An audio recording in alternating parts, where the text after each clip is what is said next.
Vous avez été nombreux et nombreuses à regarder le documentaire sur M6 sur la santé mentale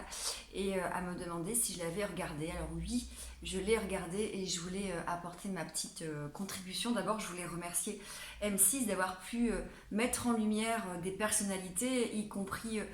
des personnes qui sont extrêmement médiatisées comme des sportifs de haut niveau, pour déstigmatiser la santé mentale et montrer que quelque part,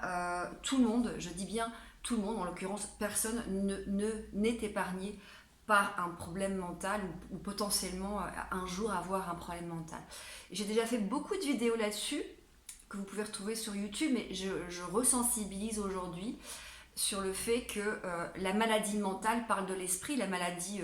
organique ou physique parle du corps. Et souvent, dès que l'on parle de maladie de l'esprit, il y a un tabou, il y a des peurs, il y a de la stigmatisation, comme si c'était quelque chose,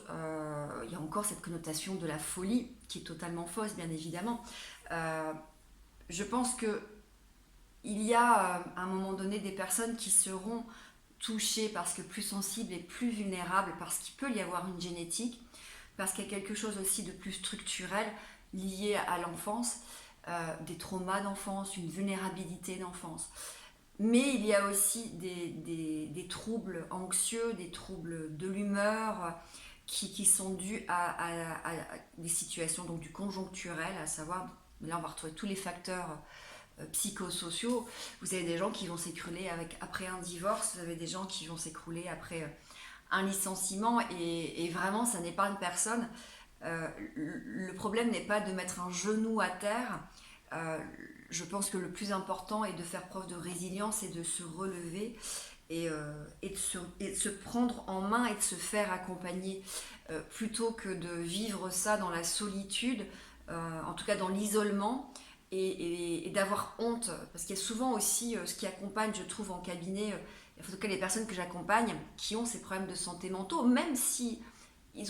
ça a été une toute petite partie de leur vie, on va dire ramené à l'échelle de leur vie, ça représentait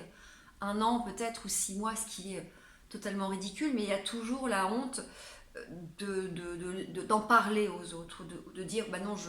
voilà, j'ai une dépression ou je fais de l'agoraphobie ou je fais de l'anxiété, parce qu'on a cette pression sociale et surtout aussi dans le monde de l'entreprise où l'affect, où les émotions, où la vulnérabilité n'est pas la bienvenue. C'est oublier toute la fonction, enfin essentielle et physiologique des émotions qui sont là pour nous avertir et nous mettre en action en tout cas. Une demande d'action par rapport à un message qui est très clair de l'émotion. Donc voilà, je voulais remercier en tout cas M6 d'avoir pu partager avec nous ces beaux témoignages afin de montrer, et je trouve qu'on en parle de plus en plus, et c'est très bien, c'est que aller voir un thérapeute, aller voir un psychiatre ou un psychothérapeute ou un psychologue ou un psychopraticien ou un coach ou un sophrologue ou un médium, peu importe qui vous voulez aller voir, je pense qu'il est important voilà, de confier, de verbaliser tout ça parce que ça fait déjà partie de la guérison. Voilà, prenez soin de vous.